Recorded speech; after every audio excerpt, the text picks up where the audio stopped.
বিসমিল্লাহির রহমানির রহিম। আমি doctor Nahida Sultana, assistant professor হিসেবে খুলনা সিটি মেডিকেল কলেজে আছি। এখন হচ্ছে আজকে আমি গত ক্লাসে থার্ড উইক অফ ডেভেলপমেন্ট পড়ানোর সময় এক্টোডার্ম এবং মেসোডার্মের ডেরিভেটিভস পড়াইছিলাম। তখন আমি এন্ডোডার্মাল জার্ম লেয়ারটা শুরু করতে পারি নাই, সেদিন টাইম শর্টেজের কারণে। তাহলে আজকে আমরা শুরু করবো প্রথমে এন্ডোডার্মাল জার্ম লেয়ারটা বোঝানোর পরে আমি ফিটার পিরিয়ডে চলে যাব। তো তোমাদেরকে একটু রিভিউতে দেখাই। দেখো, এই যে এই যে নীলটা, এই নীলটা হচ্ছে কি এক্টোডার্ম, তাই না? এই নীলটা হচ্ছে এক্টোডার্ম। এক্টোডার্ম, এই উপরের হালকা নীলটা এক্টোডার্ম, আর এই ডিপ নীলটা হচ্ছে কি নিউরাল টিউব। আর পুরা লালটা কি বলে? লালটা ছিল হচ্ছে আমাদের মেসোডার্ম। লালটা হচ্ছে মেসোডার্ম। আর এই যে হলুদ যে অংশটা, এটা ছিল কি এন্ডোডার্ম। আগের ছবিগুলো দেখলে আরেকটু বোঝা যাবে। এই যে দেখো, এই যে এটা ছিল কি এক্টোডার্ম, এই নীলটা এক্টোডার্ম, এটা নিউরাল টিউব ফর্মেশন বলছিলাম, লালটা মেসোডার্ম, আর এই হলুদটা হচ্ছে এন্ডোডার্ম। আজকে আমরা এন্ডোডার্মাল জার্ম লেয়ারের ডেরিভেটিভসটা আগে পড়বো। তো এন্ডোডার্মটা প্রথমে কি বুঝতে হবে, এই হলুদ কালারটা কিন্তু এন্ডোডার্ম। এই এন্ডোডার্মের কি কাজ? এন্ডোডার্মটা দেখো বাচ্চার, এটা কিন্তু একটা বেবি ফর্মেশন হবে। এই ব্লুটা থেকে আস্তে আস্তে আস্তে আস্তে বেবির একটা মানে স্ট্রাকচার তৈরি হবে। এটা বেবির এন্ডোডার্মাল জার্ম লেয়ার। একটা বাচ্চা যখন ইন্ট্রাউটেরাইন লাইফে থাকে, তার ভেন্ট্রাল সারফেস, মানে এই যে আমার সামনে মুখটা দেখা যাচ্ছে, এই অ্যান্টেরিয়র সারফেসে থাকে। আর কি করতেছে দেখাই যাচ্ছে, এটা আমাদের কি, আমার মাউস যেখানে ঘুরতেছে এটা কিন্তু আমাদের ইয়ক স্যাক। আর এই উপরেরটা কি, এটা হচ্ছে অ্যামনিওটিক ক্যাভিটি বা অ্যামনিওটিক স্যাক যেটা। আর এটা কি ইয়ক স্যাকের রুফ তৈরি করতেছে। তাহলে আমি বললাম এন্ডোডার্মাল জার্ম লেয়ারটা একটা বাচ্চার কি করবে, ভেন্ট্রাল সারফেসটাকে কভার করে থাকবে, জাস্ট ভেন্ট্রাল সারফেসটাকে কভার করে থাকবে। আর কিসের রূপ হবে? ইয়ক স্যাকের রূপ তৈরি করবে। এখন ইয়ক স্যাকের রূপ তৈরি করবে। আচ্ছা, তারপরে কি হবে? আস্তে আস্তে যেহেতু এক্টোডার্মাল জার্ম লেয়ার পড়ছি, মেসোডার্মাল জার্ম লেয়ার পড়ছি, এন্ডোডার্মাল জার্ম লেয়ার পড়ছি, সব জায়গা থেকে আমাদের কিছু কিছু অর্গানের প্রাইমোডিয়াম, যেহেতু থার্ড উইক টু আমরা এখন পড়তেছি, 3rd to 8 উইকের মধ্যে কি হয়, প্রত্যেকটা অর্গানের প্রাইমোডিয়ামটা তৈরি হওয়া শুরু করে। তো এর মাঝখানে আমাদের সেন্ট্রাল নার্ভাস সিস্টেম, যেহেতু আমরা নিউরাল টিউব পেয়ে গেছি, এই যে ব্লু কালারটা আমি যেটাতে ঘোরাচ্ছি, এখানে হচ্ছে নিউরাল টিউব। নিউরাল টিউবে ব্রেন, স্পাইনাল কর্ডটা তৈরি হয়ে গেছে। আমাদের সেন্ট্রাল নার্ভাস সিস্টেম আস্তে আস্তে তৈরি হয়ে যাবে, হার্ট ডেভেলপমেন্ট শুরু করতেছে। এর মধ্যে হবে কি, একটা বাচ্চার দুইটা ফোল্ডিং হবে, দুইটা ফোল্ডিং। একটা হচ্ছে কেফালোকর্ডাল ফোল্ডিং বা head head tail region folding. Cephalo মানে মাথা, কেফালোকর্ডাল, কর্ডাল মানে হচ্ছে কি নিচের দিকটা, কেফালোকর্ডাল ফোল্ডিং হবে। এই কেফালোকর্ডাল ফোল্ডিং এর কারণে বাচ্চাটা কি হবে, কার্ভেচার মেইনটেইন করবে। বাচ্চা কিন্তু মায়ের করে ঠিক এইভাবে শুয়ে থাকে, এইভাবে বাঁকানো ভাবে শুয়ে থাকে। তাহলে এই ফোল্ডিং এর কারণে বাচ্চাটা তার নিজস্ব যে আকৃতি বা গঠন, সেটা হচ্ছে নিতে সাহায্য করবে। তাহলে প্রথমে কি বললাম, এন্ডোডার্মাল জার্ম লেয়ারটা বাচ্চার শুধুমাত্র ভেন্ট্রাল সারফেস কে কভার করে থাকবে। ভেন্ট্রাল সারফেস মানে যেটা আমাকে দেখা যাচ্ছে, এই যে আমার সামনেটা কিন্তু দেখা যাচ্ছে। আর একটা জিনিস কি, ছবির দিকে তাকালে দেখবা, এটা কি ইয়ক স্যাকের কি তৈরি করলো? রুফ। ইয়ক স্যাকের রুফ তৈরি করলো। তারপরে আমি কি বললাম, বললাম যেহেতু আমরা এই উইকে অর্গান ডেভেলপমেন্ট শুরু হয়েছে, তাহলে অর্গান ডেভেলপমেন্ট শুরু হবে, সেন্ট্রাল নার্ভাস সিস্টেমের ডেভেলপমেন্ট শুরু হবে। তখন কি হবে, বাচ্চাটার সেফালোকর্ডাল ফোল্ডিং হবে। কোশ্চেন করতে পারো কেন সেফালোকর্ডাল ফোল্ডিং হবে? সেফালোকর্ডাল ফোল্ডিং না হলে বাচ্চাটা তার আমাদের যে যে বডির কার্ভেচার বা আমাদের যে একটা আকৃতি আছে, এটা তো তার অর্জন করতে হবে, এই অর্জনটা হবে না। তাহলে যখন সেন্ট্রাল নার্ভাস সিস্টেম আস্তে আস্তে ডেভেলপমেন্ট শুরু করবে, যেহেতু আমরা নিউরাল টিউব আগে পেয়ে গেছি, নিউরাল টিউব থেকে আমাদের সেন্ট্রাল নার্ভাস সিস্টেম আসে, তাহলে সেন্ট্রাল নার্ভাস সিস্টেম তৈরি হওয়া শুরু করছে। তখনই কি হবে, এই যে দেখো একটা অ্যারো চিহ্ন দেখাচ্ছে এই জায়গায়, দেখো আমি মাউস ঘুরাচ্ছি, ব্লুর উপরে হালকা একটা নীল, এটা হচ্ছে এমব্রায়োনিক ডিস্ক। এই ডিস্কটা একটু বাল্জ করবে। বাল্জ করা মানে কি? বাল্জ করবে মানে প্রোট্রুশন হবে, বাল্জ করে অ্যামনিওটিক ক্যাভিটির দিকে ঢুকতে থাকবে। অ্যামনিওটিক ক্যাভিটির দিকে ঢুকতে থাকবে। আর কি হবে? ফোল্ডিং হবে, কেফালোকর্ডাল ফোল্ডিং। দুইটা ফোল্ডিং হয়, কেফালোকর্ডাল ফোল্ডিং, আর একটা হবে কি ল্যাটারাল ফোল্ডিং। কেফালোকর্ডাল ফোল্ডিং এবং ল্যাটারাল ফোল্ডিং এর কারণে কেন করতে হবে? এই দুইটা ফোল্ডিং এর কারণে একটা বাচ্চা তার নর্মাল যে পজিশন হওয়ার দরকার সেটা হতো, তাহলে তো সে আগা মাথা শুধু বড়ই হয়ে যেত। ফোল্ডিং না হলে সে তার সঠিক আকৃতি অর্জন করতে পারতো না। এই ফোল্ডিংটা হবে। ফোল্ডিং হওয়ার পরে কি হবে দেখো, ফোল্ডিং হওয়ার পরে এই যে এই ছবিতে আসে, এই ফোল্ডিং হওয়ার পরে এই যে এটা যে অ্যামনিওটিক ক্যাভিটিটা ছিল, এই অ্যামনিওটিক ক্যাভিটি আস্তে আস্তে আস্তে আস্তে ছোট হয়ে যাবে। আর এন্ডোডার্মাল জার্ম লেয়ার, এই যে এন্ডোডার্মাল জার্ম লেয়ারটা হলুদটা, এটা কিন্তু দেখো আগে একটু বড় ছিল, তারপরে আস্তে আস্তে এটা একটু চ্যাপ্টা মতো হয়ে আসতেছে, চ্যাপ্টা হয়ে এসে এর মেসোডার্মের মধ্যে ঢুকে গেছে, মেসোডার্মের মধ্যে ঢুকে গেছে। তাহলে কি হবে, এই দুইটা ফোল্ডিং এর কারণে এন্ডোডার্মাল জার্ম লেয়ারটা ইনকর্পোরেটেড হবে, মানে নিজেরা মিলেমিশে একটা ছোট গাট টিউব তৈরি করবে। আমি এতক্ষণ যেটা বলছি সেটা একটু কঠিন লাগতে পারে, তার জন্য আমি আরেকবার একটু বলি। আমরা আজকে এন্ডোডার্ম পড়বো, তো প্রথমে আমাদের জানতে হবে এন্ডোডার্মটা বাচ্চার শুধু ভেন্ট্রাল সারফেসে থাকে, আর কি হবে, ইয়ক স্যাকের রুফ তৈরি করে। তারপরে কি বললাম, রুফ তৈরি করলো, এর মধ্যে আমরা এক্টোডার্ম পাইছি, মেসোডার্ম পাইছি, এখান থেকে অর্গানটা ডেভেলপমেন্ট শুরু হয়েছে। অর্গানটা যদি ডেভেলপমেন্ট শুরু হয়ে যায়, অর্গান ডেভেলপমেন্ট শুরু হয়েছে, তাতে কি হবে, বাচ্চাটার এমব্রায়োর দুইটা ফোল্ডিং হবে, একটা হচ্ছে কেফালোকর্ডাল ফোল্ডিং আর একটা কি বললাম ল্যাটারাল ফোল্ডিং। এই দুইটা ফোল্ডিং হওয়ার কারণে অ্যামনিওটিক যে ক্যাভিটি, এই ক্যাভিটিটা আস্তে আস্তে স্পেসটা ছোট হয়ে যাবে, আর এন্ডোডার্মাল জার্ম লেয়ারটা ইনকর্পোরেটেড হবে, মানে নিজেদের মধ্যে মিলে মিশে এরা গাট টিউব তৈরি করবে, নিজেদের মধ্যে মিলে মিশে গাট টিউব তৈরি করবে। তোমরা যেহেতু আমার এই কথাটা না বুঝতে পারো, তাহলে কমেন্টে বলো, আমি আরেকবার বুঝিয়ে দিচ্ছি। আমরা বললাম এন্ডোডার্মাল জার্ম লেয়ারের ডেরিভেটিভস পড়ার আগে আমাদের কয়েকটা কথা জানতে হবে, সেটা কি, এক নাম্বার কথা, এন্ডোডার্মাল জার্ম লেয়ার বাচ্চার ভেন্ট্রাল সারফেসে কভার করে থাকে। তারপরে বললাম কি, এন্ডোডার্মাল জার্ম লেয়ার, এই যে আমার মাউসটা ঘুরতেছে, এটা কোন স্যাক, এটা হচ্ছে ইয়ক স্যাকের কি তৈরি করবে, রুফ তৈরি করবে। তারপরে বলছি এর মাঝখানে বডির সেন্ট্রাল নার্ভাস সিস্টেম তৈরি হবে, এবং একটা এমব্রায়োর দুইটা ফোল্ডিং হবে, দুইটা ফোল্ডিং, একটা কেফালোকর্ডাল ফোল্ডিং আর একটা কি বলছি ল্যাটারাল ফোল্ডিং। এই দুইটা ফোল্ডিং এর হওয়ার উদ্দেশ্যটা কি, আমাদের বাচ্চাটার যে ভিতরের অর্গান গুলাকে ডেভেলপ করতে হবে। এই দুইটা ফোল্ডিং এর কারণে এই বাচ্চাটা তার নিজের অবস্থানকে অর্জন করবে, সাথে এন্ডোডার্মাল জার্ম লেয়ার, দেখো এন্ডোডার্মাল জার্ম লেয়ার কত বড় জায়গা জুড়ে ছিল, এই ছবিতে দেখো, এই ছবিতে দেখো, আস্তে আস্তে কিন্তু এন্ডোডার্মাল জার্ম লেয়ার সংকুচিত হয়ে আসতেছে। এই ছবিতে দেখো আরো সংকুচিত হয়ে একটা গোল ছোট রাউন্ড জিনিস তৈরি করছে, এটা কি তৈরি করছে, গাট টিউব। তাহলে আমার বলা মোটামুটি শেষ। এন্ডোডার্মাল জার্ম লেয়ার থেকে কয়টা কথা বলছি, এটা বাচ্চার ভেন্ট্রাল সারফেস কে কভার করে থাকে। দুই নাম্বার কথা বলছি কি, এই যে এটার কি, এটা ইয়ক স্যাক, ইয়ক স্যাকের কি তৈরি করছিল, রুফ, ইয়ক স্যাকের কি তৈরি করছে, রুফ তৈরি করছে। তিন নাম্বারে কি বলছি, যখন বাচ্চাটার, একটা বাচ্চা মায়ের পেটে থাকার সময় মাস্ট মাস্ট মাস্ট হইতেই হবে দুইটা ফোল্ডিং, একটা ক্যাফালোকর্ডাল ফোল্ডিং আর একটা কি ল্যাটারাল ফোল্ডিং।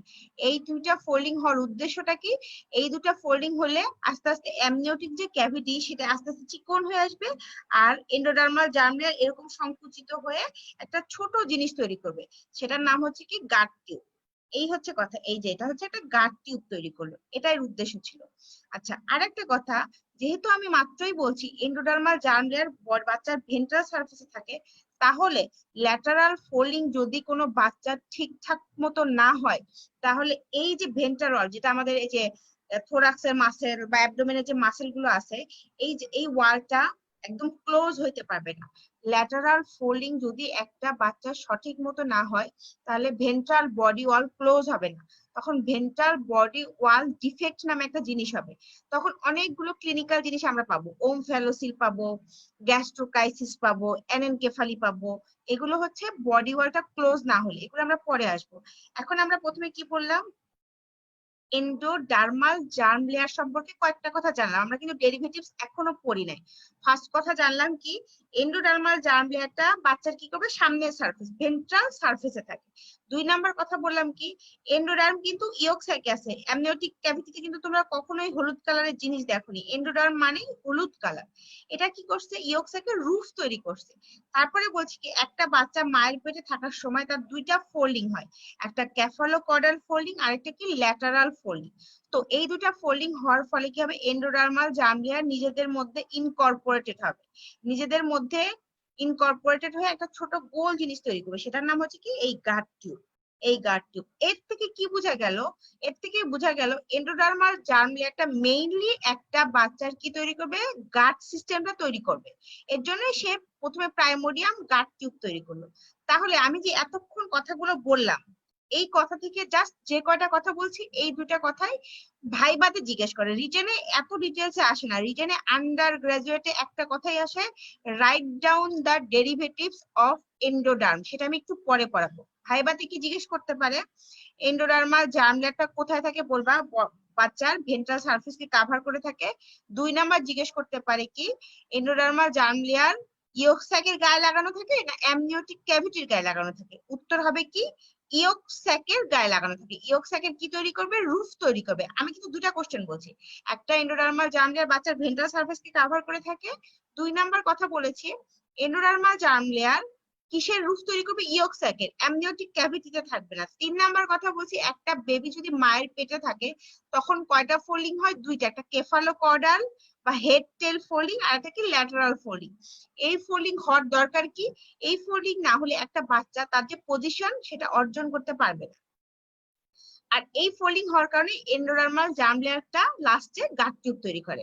এতটুকু জানলেই শেষ। তাহলে আমার এই দুটা স্লাইড থেকে মাত্র 3টা কথা পড়তে হবে। তাহলে এখন আমরা ইয়াতে আসবো, কি এন্ডোডার্মাল জার্ম লেয়ারের ডেরিভেটিভস আসবো। যেহেতু আমি গাট টিউব বলছি, তোমরা অনেকেই ইতিমধ্যে গাট টিউব কয় ধরনের জানো। গাট টিউবটাকে কিন্তু 3টা রিজিয়নে ভাগ করে, একটা হচ্ছে ফোর গাট মানে সামনের অংশ, মিড গাট মানে মাঝের অংশ, হাইন্ড গাট মানে কি পিছনের অংশ। একটা গাট টিউবকে 3টা ভাগে ভাগ করে, ফোর গাট, মিড গাট, হাইন্ড গাট। তোমরা যারা ক্লাস দেখতেছো যদি কোথাও না বুঝো তাহলে কাইন্ডলি জিজ্ঞেস করবা কমেন্টে, আমি দেখে উত্তর বলে দিব। এখন ফোর গাট যেহেতু সামনে, তাহলে কতটুকু হবে দেখো, এই জায়গা থেকে শুরু হবে। এই যে এইরকম যে একটা বাচ্চার আকৃতি গঠন হয়েছে, এটাই কিন্তু দুটা ফোল্ডিং এর কারণে, একটা সেফালোকর্ডাল ফোল্ডিং, একটা ল্যাটারাল ফোল্ডিং। আগে বাচ্চাটা কিরকম ছিল দেখো, আগে বাচ্চাটা কিন্তু দেখো একভাবে শুয়ে ছিল, দেখো একভাবে শুয়ে আছে, কিন্তু ফোল্ডিং এর কারণে কিন্তু বাচ্চাটা কি একটা কার্ভেচার মেইনটেইন করে সে আছে, একটা কার্ভেচার মেইনটেইন করে আছে। এখন গাট টিউবের 3টা জিনিস পাইলাম। এখন এখান থেকে কি জানতে হবে, জানতে হবে কি ফোর গার্ডের এক্সটেনশন, মিড গার্ডের এক্সটেনশন আর হাইন্ড গার্ডের এক্সটেনশন। এই 3টা এক্সটেনশন কিন্তু আমি আমার স্লাইডে লিখি নাই, যাতে তোমরা ক্লাসটা মনোযোগ দিয়ে শোনো। তার কারণে ফোর গার্ডটা শুরু হবে কোথায়, এই জায়গাটা, এটা বাচ্চাটার মাথা, চিন্তা করো, এটা ঘাড়, এটা অ্যাবডোমিনাল রিজন। ফোরগাটটা শুরু হবে এই যে আমাদের মুখের ভিতরে, ওরাল ক্যাভিটি যখন এন্টার করব, এই বাহিরে যে আমার ঠোঁটটা দেখা যাচ্ছে এটা কিন্তু ফোরগাটের পার্ট না, এর ভিতরটুকু মানে ওরাল ক্যাভিটি প্রপার থেকে শুরু হবে। এই যে দেখো ওরাল ক্যাভিটি প্রপার, এটা হচ্ছে ওরাল ক্যাভিটি থেকে শুরু হয়ে আসলো আসলো আসলো আসলো, কতটুকু আসবে তোমরা ইতিমধ্যে জিআইটি তে জানো, ইসোফেগাস, স্টমাক, তারপরে কি আছে ডিওডেনাম। ডিওডেনামের কয়টা পার্ট আছে, 4টা part, first part, second part, third part, fourth part. এবং সেকেন্ড পার্টের একটা পিকুলিয়ারিটিও তোমরা জানো, একটা জিনিস আছে মেজর ডিওডেনাল প্যাপিলা। তাহলে ফোর গার্ডের এক্সটেনশন কতটুকু হবে, ওরাল ক্যাভিটি থেকে শুরু করে pharynx, lung bud, liver bud, gall bladder, pancreas, stomach, oesophagus দিয়ে ডিউডেনামের সেকেন্ড পার্টের মেজর ডিউডেনাল প্যাপিলা পর্যন্ত ফোর গার্ডের এক্সটেনশন। এইটা এমব্রায়োলজি ভাইবাতে মাস্ট জিজ্ঞেস করে, এইটা না পারলে ভাববা ফেল। বাট আমি এর আগে যে কথাগুলো বলছি এটা যদি কেউ না পারো, খুব বেশি টিচার মাইন্ড করে না। বাট এখন যেটা বলতেছি ফোর গার্ডের এক্সটেনশন কতটুকু, এটা না পারলে ডেফিনেটলি তার কখনোই পাস হবে না। ফোর গার্ড কি বললাম, ওরাল ক্যাভিটি থেকে শুরু করে major duodenal papilla of second part of the ডিউডেনামে আমরা একটা ক্রাইটেরিয়া পাই, সেটা কি major duodenal papilla, major duodenal papilla পর্যন্ত ফোর গার্ড। তারপরে মিড গার্ড মানে মাঝে। তাহলে ডিউডেনামের পরে কি থাকে, জেজুনাম, আইলিয়াম, আইলিয়ামের পরে লার্জ ইন্টেস্টাইন শুরু হয়, তাই না? তাহলে মিড গার্ড শুরু হবে সেকেন্ড পার্ট অফ দ্য ডিউডেনামের below, below the major duodenal papilla থেকে শুরু হয়ে আসবে জেজুনাম, আসবে আইলিয়াম, আসবে সিকাম, অ্যাসেন্ডিং কোলন, তারপর এইভাবে থাকে কি ট্রান্সভার্স কোলনের কতটুকু আসবে। তোমরা যারা সেকেন্ড ইয়ারে পড়ো বা ফার্স্ট ইয়ারে অনেকের অ্যাবডোমেন হয়ে গেছে, জানো ট্রান্সভার্স কোলনে একটা জাংশন থাকে, রাইট 2/3 এবং লেফট 1/3 এর একটা জাংশন। রাইট 2/3 লেফট 1/3 এর যে জাংশন, এই জাংশন বরাবর হচ্ছে মিড গার্ড। মিড গার্ড কোথায় শুরু হয়েছে, ডিউডেনামে শুরু হয়েছে, ডিউডেনামের সেকেন্ড পার্টে, সেকেন্ড পার্টের বিলো দা মেজর ডিউডেনাল প্যাপিলায় শুরু হয়েছে, শেষ হয়েছে কোথায়, ট্রান্সভার্স কোলনে একটা জাংশন পাওয়া যায়, রাইট 2/3 এবং লেফট 1/3 এর যে জাংশন, এখানে যে মিড গার্ডটা শেষ হয়েছে। তারপরেই তাহলে হাইন্ড গার্ড শুরু হবে, তাহলে left 1/3 of the transverse colon আসবে, তারপর ট্রান্সভার্স কোলনের পর descending colon, sigmoid colon, rectum, anal ক্যানেলে এসে একটা জিনিস তোমরা পাইছো পেকটিনেট লাইন। এই অ্যানাল ক্যানেলের পেকটিনেট লাইন পর্যন্ত হাইন গার্ডের এক্সটেনশন। আচ্ছা, অনেক কথা বলা হইলো, তাহলে প্রথমে গার্ড টিউবটা কোথা থেকে আসছে? Endodermal germ layer. গার্ড টিউবটা কই থেকে আসছে? এন্ডোডার্মাল জার্ম লেয়ার থেকে গার্ড টিউব আসছে। তারপরে কি পড়বা? গার্ড টিউবটা কয়টা ভাগে ভাগ হয়? 3টা ভাগে, ফোর গার্ড, মিড গার্ড আর হাইন্ড গার্ড। ফোর গার্ড মানে যেহেতু সামনে, তাহলে গার্ড থেকেই বুঝে যাচ্ছে জিআইটি। গার্ড মানে আমরা মাথার কোনো ভিসেরাতে যাব না, হাতে পায়েও যাব না, তাই না? তাহলে ফোর গার্ড ওরাল ক্যাভিটি থেকে শুরু করার পরে ডিওডেনামের সেকেন্ড পার্টের আপ টু মানে মেজর ডিওডেনাল প্যাপিলাকে কভার করবে। মেজর ডিওডেনাল প্যাপিলা কোথার? ফোর গার্ডের অংশ। মিড গার্ডটা কি হবে? Below the major duodenal papilla of second part of the ডিউডেনামে শুরু হবে, শেষ কোথায় হবে? Right 2/3 of the transverse colon. Transverse কোলনের একটা জাংশন আছে, রাইট 2/3 এন্ড লেফট 1/3। এই right 2/3 of the transverse colon পর্যন্ত মিড গার্ড। এবং হাইন্ড গার্ড কতটুকু হবে? Left 1/3 of the transverse colon, descending colon, sigmoid colon, rectum, anal ক্যানেলের পেকটিনেট লাইন পর্যন্ত। তাহলে কিন্তু তোমাদের মাথায় মোটামুটি এন্ডোডার্মের ডেরিভেটিভস চলেই আসছে।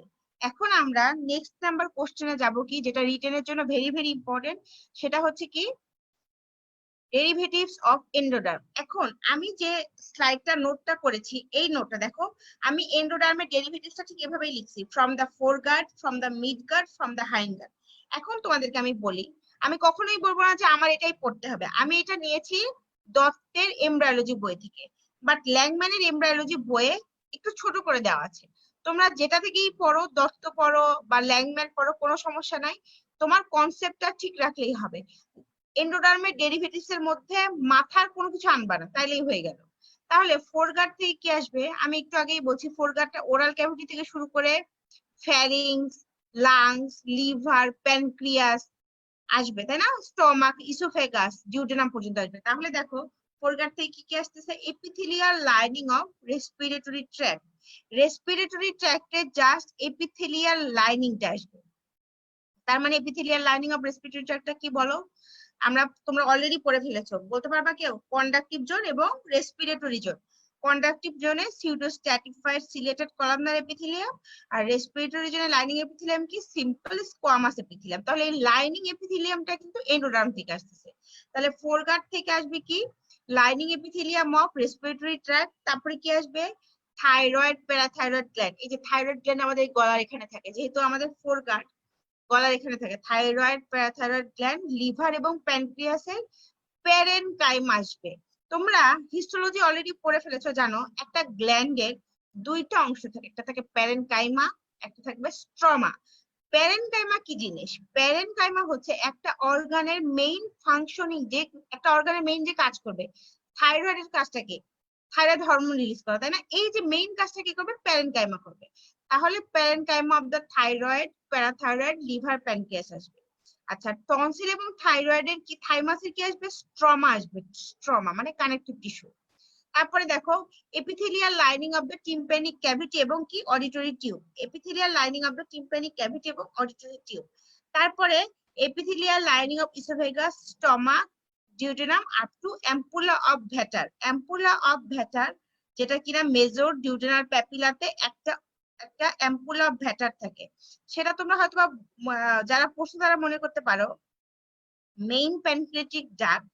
মেইন প্যানক্রিয়াটিক ডাক্টে এসে সেকেন্ড পার্ট অফ দ্য ডিউডেনামের মেজর ডিউডেনাল প্যাপিলাতে ওপেন করার আগে একটা এরকম ডাইলেটেড হয়, এটাকেই বলে অ্যাম্পুলা অফ ভ্যাটার। এতটুকু যদি মনেও না থাকে, কি বলবা?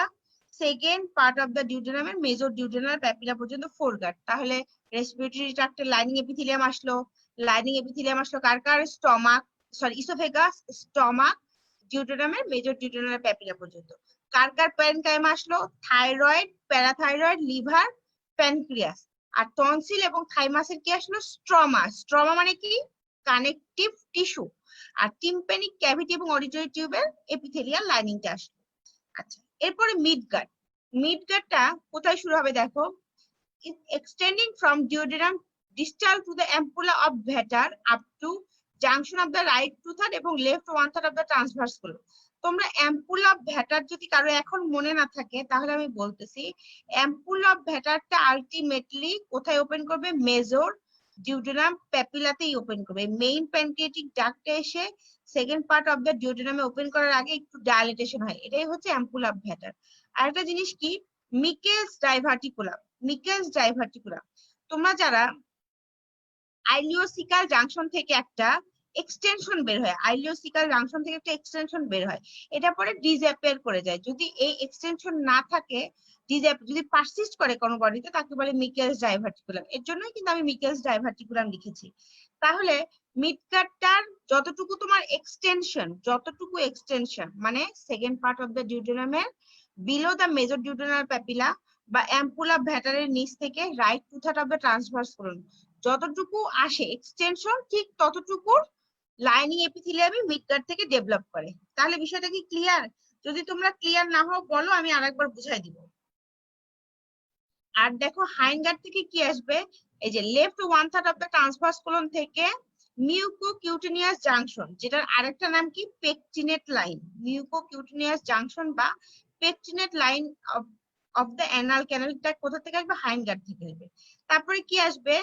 ইউরিনারি ব্লাডার ইউরেথ্রার মিউকাস মেমব্রেন আসবে। আর প্রোস্টেট এবং গ্রেটার ভেস্টিবুলার গ্ল্যান্ডের প্যারেনকাইম আসবে। Lining epithelium of the vagina আসবে। আর একটা কি? Primitive sex cell. Primitive sex cell যেটা আমরা স্পারমাটোজেনেসিস এবং ওওজেনেসিস যে প্রাইমোরিয়াল জার্ম সেল পাইছিলাম, তোমরা যারা প্রথম ক্লাস করেছো, প্রাইমোরিয়াল জার্ম সেলটা ultimately dorsal wall of the yolk sac থেকে আসে, এটাও আসে হাইন্ডগার্ড থেকে। এখন কি বললাম? ডেরিভেটিভস অফ এন্ডোডার্ম তোমরা চাইলে দুই ভাবে লিখতে পারো। আমি যেভাবে লেকচারে লিখেছি, এটা ফোরগার্ড, মিডগার্ড, হাইন্ডগার্ড ভাবেও লিখতে পারো। এটা আমি দত্তের এমব্রায়োলজি থেকে লিখেছি। আর যদি কেউ ল্যাংম্যান থেকে লিখো তাতেও কোনো সমস্যা নাই। ল্যাংম্যানে অ্যাজ এ হোল দেওয়া আছে, ল্যাংম্যানে অ্যাজ এ হোল 5-6টা করে পয়েন্ট দেওয়া আছে। আমার কাছে এটা সহজ মনে হয়েছে যে তোমাদের বোঝানোর জন্য। আর আমি ভাইবার জন্য কয়টা কথা বললাম? ভাইবার জন্য বলেছি প্রথমে এন্ডোডার্মাল জার্ম লেয়ার বাচ্চার কোন সারফেসে থাকে? ভেন্ট্রাল সারফেসে। কোন ইয়োক স্যাককে কভার মানে কোন ক্যাভিটিকে কভার করে থাকে? কোন ক্যাভিটি? একটা বাচ্চার কিন্তু দুটা ক্যাভিটি থাকে, তোমরা উইকস অফ টুতে পড়েছো, দুইটা cavity. Yolk sac cavity roof তৈরি করে। তারপরে কি বলেছি? একটা বেবির কয়টা ফোল্ডিং হয়? কেফালোকর্ডাল ফোল্ডিং। আরেকটা কি বলেছি? Lateral folding. তারপরে এর কারণে এন্ডোডার্মাল জার্ম লেয়ার কিসে কনভার্ট হয়? গাট টিউব। তারপরে কি বলেছি? গাট টিউব কয় ধরনের? তিনটা। গাট টিউবের কয় ধরনের না, সরি, কয়টা ডিভিশন? ফোরগার্ড, মিডগার্ড এবং হাইন্ডগার্ড। ফোরগার্ডের এক্সটেনশন কি বলছি? ওরাল ক্যাভিটি থেকে ডিউডেনামের সেকেন্ড পার্টে up to major duodenal papilla. তাহলে এই পুরাটুকু লাইনিং এপিথেলিয়াম আসবে। তারপরে কি আসবে? Lining epithelium of the respiratory tract, parenchyma of the thyroid, parathyroid, liver, pancreas. তারপরে epithelial lining of the tympanic cavity এবং অডিটরি টিউব। এরপর মিডগার্ডটা কতটুকু extension? Second part of the ডিউডেনামের বিলো মেজর ডিউডেনাল প্যাপিলা থেকে right 2/3 of the transverse colon পর্যন্ত midgut আসে। তাহলে এর এপিথেলিয়াল লাইনিং আসবে, সাথে কি আসবে বললাম? মিকেলস ডাইভার্টিকুলাম। আর হাইন্ডগার্ড থেকে কি আসবে? যেহেতু left 1/3 of the transverse colon থেকে অ্যানাল ক্যানালের পেকটিনেট লাইন পর্যন্ত এর এক্সটেনশন, তাহলে পুরাটুকুর এপিথেলিয়াল লাইনিং আসবে। আর আসবে কি? আমাদের vaginal lining epithelium, primitive sex cell, urinary ব্লাডারের লাইনিং এপিথেলিয়াম, এই যে এটা মিডগার্ড। তারপরে কি? প্রোস্টেট এবং গ্রেটার ভেস্টিবুলার গ্ল্যান্ডের প্যারেনকাইম আসবে। তোমরা একটা কথা মনে রাখবা, এইবার যাদের প্রফ হবে বা প্রত্যেক বছরের প্রফে হয় এক্টোডার্ম, মেসোডার্ম অথবা এন্ডোডার্ম, এই তিনটা জার্ম লেয়ারের ডেরিভেটিভস থেকে একটা রিটেনে মাস্ট পাবা। এই চ্যাপ্টার থেকে যদি কেউ কিছু না পড়ো, তিনটা জার্ম লেয়ারের ডেরিভেটিভস মুখস্থ করলে রিটেনে মাস্ট পাবা। এবং যে যে মেডিকেলেই পড়ো, সে গভর্নমেন্ট নন গভর্নমেন্ট যে মেডিকেলেই পড়ো, প্রত্যেকটা মেডিকেলের ভাইবার যে কার্ড থাকে, সেই কার্ডের জার্ম লেয়ারের ডেরিভেটিভস মাস্ট থাকেই। এটা খুবই common question for under graduate লেভেলে। তাহলে আমি যে গত ক্লাসে দুইটা জার্ম লেয়ার পড়াইছিলাম, এক্টোডার্ম, মেসোডার্ম, এবং আজকে পড়ালাম এন্ডোডার্ম, এই তিনটা জার্ম লেয়ারের ডেরিভেটিভস থেকে একটা রিটেনে পাবা। এবং ভাইবাতে এই তিনটা জার্ম লেয়ার পড়ে আসলে মানে ইনভেরিয়েবলি 100 জনের মধ্যে 90 জনই কোনো না কোনো জার্ম লেয়ারের ডেরিভেটিভস পাবা, এটা মাস্ট। আচ্ছা, তাহলে আমাদের এন্ডোডার্ম ছিল। এখন একটা জিনিস পড়াবো, দেখো আমার এই ছবিতে নীল কালার দেওয়া আছে একটা জিনিস দেখো, বাক্য ফ্যারেঞ্জিয়াল মেমব্রেন, আর একটা দেওয়া আছে কি ক্লকাল মেমব্রেন। আমার যারা আগের ক্লাস ফলো করেছো তারা দেখেছো বাক্য ফ্যারেঞ্জিয়াল মেমব্রেন বা ওরো ফ্যারেঞ্জিয়াল মেমব্রেন, এটা একটা শর্ট নোট আকারে আমি দিয়েছিলাম। তাহলে এই বাক্য ফ্যারেঞ্জিয়াল মেমব্রেনটা কি এবং কোলাকাল মেমব্রেনের একটা বৈশিষ্ট্য আমি গত ক্লাসে পড়াইছি, কেউ কি উত্তর দিতে পারবা? কি পড়াইছিলাম? এই দুটা মেমব্রেনে তিনটা জার্ম লেয়ার থাকে না। বাক্য ফ্যারেঞ্জিয়াল মেমব্রেন এবং ক্লোয়াকাল মেমব্রেনে শুধুমাত্র দুইটা জার্ম লেয়ার থাকে। যেহেতু দেখো বাহিরের দিকে এক্টোডার্ম আর হলুদ কালারটা কি এন্ডোডার্ম। এখানে কি কোনো লাল কালার দেখতে পাইছো? না, কোনো লাল কালার দেখা যায় নাই, তার মানে এখানে কোনো মেসোডার্ম থাকে না। তাহলে বাক্য ফ্যারেঞ্জিয়াল মেমব্রেনে কয়টা জার্ম লেয়ার থাকে? দুইটা, এক্টোডার্ম এন্ডোডার্ম। ক্লোয়াকাল মেমব্রেনে কয়টা জার্ম লেয়ার থাকে? দুইটা, এক্টোডার্ম এন্ডোডার্ম। এখানে কোনো ইন্টারভেইনিং মেসোডার্ম থাকে না। এই বাক্য ফ্যারেঞ্জিয়াল মেমব্রেনটা রাপচার হয়ে কি করবে? ওরাল ক্যাভিটির ওপেনিং। আর ক্লোয়াকাল মেমব্রেনটা রাপচার হয়ে কি তৈরি করবে? Anal opening. আর বাক্য ফ্যারেঞ্জিয়াল মেমব্রেন কয় সপ্তাহে রাপচার হয়? 4th উইকে রাপচার হয়। আর ক্লোয়াকাল মেমব্রেন কয় সপ্তাহে রাপচার হয়? 7th উইকে। তাহলে এটা শর্ট নোট আসতে পারে। তাহলে আমরা এখন একটু এটাতে যাই। এই দেখো, এই যে বাক্য ফ্যারেঞ্জিয়াল মেমব্রেন সেফালিক এন্ড মানে মাথার দিকে এই ফোরগার্ডটা টেম্পোরারি কি দিয়ে বাউন্ডেড থাকে? এক্টোডার্মাল এন্ড এন্ডোডার্মাল মেমব্রেন, মানে এক্টোডার্ম এবং এন্ডোডার্ম এই মেমব্রেন দিয়ে ফোরগার্ডটা, এই যে এটা তো ফোরগার্ড তাই না? এই যে মাউসটা, এই যে এই হলুদটা তো পুরো আমাদের কি, হলুদটা কিন্তু আমাদের পুরা গাট টিউব, যেটা কিনা এন্ডোডার্মাল জার্ম লেয়ার। এই গাট টিউবের তিনটা পার্ট ছিল। তো ফোরগার্ডের শুরুতে যে মেমব্রেনটা সেটা হচ্ছে বাক্য ফ্যারেঞ্জিয়াল মেমব্রেন, যার এক পাশে এক্টোডার্ম এবং আর এক পাশে এন্ডোডার্ম থাকে। এই কথাটা এখানে লেখা আছে, এক্টোডার্ম এবং এন্ডোডার্মাল। এই মেমব্রেনটা কাকে কাকে সেপারেট করছে? প্রিমিটিভ ওরাল ক্যাভিটিকে। এই যে আমার ওরাল ক্যাভিটিকে সেপারেট করছে কার কাছ থেকে? ফ্যারিংস এর কাছ থেকে। তারপরে কি বললাম? এই মেমব্রেনটা কয় সপ্তাহে রাপচার হবে? একটু আগেই বলেছি 4th উইকে রাপচার হয়ে আমাদের ওরাল ক্যাভিটি তৈরি করবে। তাহলে যদি ওরোফ্যারেঞ্জিয়াল মেমব্রেন থেকে শর্ট নোট আসে তাহলে কি লিখবা? যে কেফালিক এন্ড অফ দা ফোরগার্ডে একটা মেমব্রেন থাকে, তার নাম কি? ওরোফ্যারেঞ্জিয়াল মেমব্রেন। সেই মেমব্রেনে কয়টা জার্ম লেয়ার থাকে? দুইটা, একটা এক্টোডার্ম আর একটা কি এন্ডোডার্ম। এখানে কোনো মেসোডার্ম থাকে না। তারপরে কি লিখবা? এই মেমব্রেনটা 4 সপ্তাহে রাপচার হয়ে ওরাল ক্যাভিটি তৈরি করে। শেষ, শর্ট নোট। যদি কেউ ছবি দিতে পারো মানে খুবই ভালো, আর ছবি না দিতে পারলেও হায়েস্ট 2 নাম্বারের থাকবে, এতটুকু লিখলেই হবে। এরপরে আসো একইভাবে ক্লোয়াকাল মেমব্রেন। ক্লোয়াকাল মেমব্রেন কি দেখো, হাইন গার্ডটা কিভাবে শেষ হচ্ছে? এখানেও একটা মেমব্রেন থাকবে। হাইন গার্ডটাও এক্টোডার্মাল এবং এন্ডোডার্মাল একটা দুই পাশে দুটা জার্ম লেয়ার থাকবে। ধরো আমার এই হাতটা এক্টোডার্ম, এই হাতটা এন্ডোডার্ম, আর আমার এই মুখটা এটা হচ্ছে ক্লোয়াকাল মেমব্রেন। তাহলে এক পাশে এক্টোডার্ম থাকলে আর এক পাশে এন্ডোডার্ম থাকলো, কোনো মেসোডার্ম থাকলো না। এই মেমব্রেনটা কাকে কাকে সেপারেট করবে? একদম অ্যানাল যে ওপেনিং ওর পাশে যে স্কিনটা থাকে ওকে বলে প্রক্টোডিয়াম। যে স্কিনটা থাকে ওকে বলে প্রক্টোডিয়ামের সাথে অ্যানাল ক্যানেলের পেকটিনেট লাইন, যেটা আলটিমেটলি এই পর্যন্ত সেপারেট থাকে। এবং এটা কবে রাপচার হয়? 7th উইকে রাপচার হয়, হয়ে কি করবে? অ্যানাস তৈরি করবে। এখন ভাইবাতে কি জিজ্ঞেস করতে পারে? ভাইবাতে জিজ্ঞেস করতে পারে, এই যে যখনই বলবো ওরোফ্যারেঞ্জিয়াল মেমব্রেন, বাক্য ফ্যারেঞ্জিয়াল মেমব্রেন, তখন জিজ্ঞেস করতে পারে কি এই মেমব্রেনে কয়টা জার্ম লেয়ার থাকে? সহজ কথা, দুইটা, একটা এক্টোডার্ম একটা হচ্ছে এন্ডোডার্ম। তারপরে কি হবে? এই ওরোফ্যারেঞ্জিয়াল মেমব্রেন পরে কি হবে? বলবা রাপচার হয়ে ওরাল ক্যাভিটি তৈরি করবে। আর ক্লোয়াকাল মেমব্রেন রাপচার হয়ে কি তৈরি করবে? অ্যানাল ওপেনিং তৈরি করবে। ওরোফ্যারেঞ্জিয়াল মেমব্রেন কবে রাপচার হবে? 4th উইকে। আর আমাদের কি ক্লোয়াকাল মেমব্রেন কবে রাপচার হবে? আমাদের 7th উইকে। তাহলে এই গেল শর্ট নোট। তাহলে আজকে আমরা একটা রিটেনের কোশ্চেন পড়াইলাম, derivatives of endodermal germ layer, তারপরে দুটা শর্ট নোট পড়াইছি, একটা ওরোফ্যারেঞ্জিয়াল মেমব্রেন, একটা ক্লোয়াকাল মেমব্রেন। এরপরে আসো বার্থ ডিফেক্ট। আমরা কিন্তু এখন কোন উইকে আছি? 3rd to 8th উইক বা period of organogenesis. 3rd to 8th উইকে কি বলে? পিরিয়ড অফ অর্গানোজেনেসিস বা এমব্রায়োনিক পিরিয়ড। এই ক্লাসের গত ক্লাসের ফার্স্টে আমি এই কথাটা বলেছি। এই কথাটা যদি কেউ না জানো তাহলে কিন্তু তার পরীক্ষায় ফেল হবে। কি এমব্রায়োনিক পিরিয়ডের এক্সটেনশন কি, বা অর্গানোজেনেসিস কবে হবে, কি বলবা? 3rd to 8th week. এই পিরিয়ডে যেহেতু অর্গানোজেনেসিস মানে কি, জেনেসিস মানে কি ফরমেশন, তাহলে কি পুরো অর্গান তৈরি হয়ে যাবে? একটা লিভার পেয়ে যাবো, একটা জিআইটি পেয়ে যাবো? না, অর্গানের প্রাইমোডিয়াম পেয়ে যাব, মানে যে শুরু হবে যেখান থেকে সেই প্রাইমোডিয়াম, যেরকম একটা ফুল যখন ফুটে যায় তার আগে যে কুড়িটা তৈরি হয় সেরকম এই অর্গানের শুরু হওয়া যে প্রাইমোডিয়াম এটা তৈরি হওয়া শুরু হবে। এর জন্য এই পিরিয়ডটা খুবই ক্রিটিক্যাল পিরিয়ড, এবং এই সময়ের মধ্যেই একটা বাচ্চার যত অ্যাবনর্মালিটি আছে এই বার্থ ডিফেক্টটা তখনই শুরু হয়। তাহলে এইটা একটা ক্লিনিক্যাল অ্যানাটমি। আমরা যেহেতু প্রথম ক্লাসে পড়েছিলাম period of organogenesis 3rd to 8th week, বা এটাকে এমব্রায়োনিক পিরিয়ড বলে। যদি তোমাকে টিচার জিজ্ঞেস করে এমব্রায়োনিক পিরিয়ডটা জানার দরকারটা কি, তখন বলতে হবে এই পিরিয়ডটা ক্রিটিক্যাল ফর নর্মাল ডেভেলপমেন্ট, কারণ এই পিরিয়ডেই যেহেতু একটা অর্গানের প্রাইমোডিয়াম তৈরি হচ্ছে, এই সময় যদি কোনো ঝামেলা হয় তাহলে সেসব বাচ্চারই বার্থ ডিফেক্ট হয়। সাপোজ তুমি একটা বিল্ডিং করতে গেলে যদি তার ভিত্তি শক্ত না হয় তাহলে বিল্ডিংটা ধসে যাবে। একই ঘটনা এখানে, যেহেতু 3rd to 8th উইকে একটা অর্গানের প্রাইমোডিয়াম তৈরি হচ্ছে, তো এই পিরিয়ডটা যদি একটা মার ক্ষেত্রে ভালো মতো না হয়, তাহলে কোনো মানে অ্যাবনর্মাল কিছু তৈরি হয়, তাহলে সেই বাচ্চাটার বার্থ ডিফেক্ট হবে। বার্থ ডিফেক্ট কিন্তু হয় 3rd to 8th উইকের মাঝে, অন্য কোনো উইকে বার্থ ডিফেক্ট হবে না। তাহলে এটা একটা ক্লিনিক্যাল কোশ্চেন যে বার্থ ডিফেক্ট যদি হয় তাহলে কত উইকে হবে, বলবা কি পিরিয়ড অফ অর্গানোজেনেসিস। তারপর টিচার জিজ্ঞেস করবে কি পিরিয়ড অফ অর্গানোজেনেসিস কত সপ্তাহে, বলবা 3rd to 8th উইক।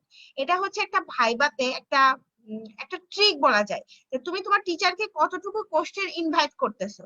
তাহলে তুমি দেখো, তুমি কিন্তু চাইলে প্রথমে বলতে পারতা যে বার্থ ডিফেক্ট হয় 3rd to 8th উইক, এটা বললা না, কি বলবা পিরিয়ড অফ অর্গানোজেনেসিস বা এমব্রায়োনিক পিরিয়ডে বার্থ ডিফেক্ট হয়। তখন কিন্তু তোমাকে টিচার আরেকটা কোশ্চেন করতে বাধ্য হবে যে পিরিয়ড অফ অর্গানোজেনেসিস বলতে তুমি কোন সময়টাকে বোঝাচ্ছ, তখন কি বলবা 3rd to 8th উইক। তাহলে আমাদের আজকে এমব্রায়োনিক পিরিয়ড শেষ, এখন আমরা আসবো কি ফিটাল পিরিয়ডে।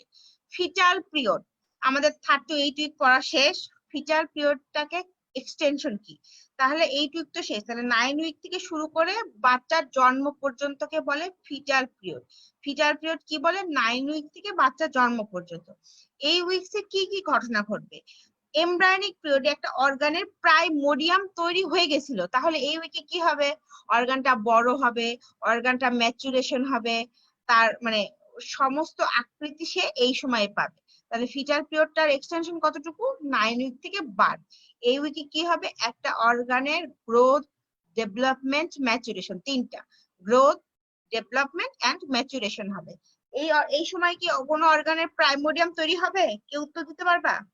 ফিটাল পিরিয়ডে কি কোনো অর্গানের প্রাইমোডিয়াম তৈরি হবে?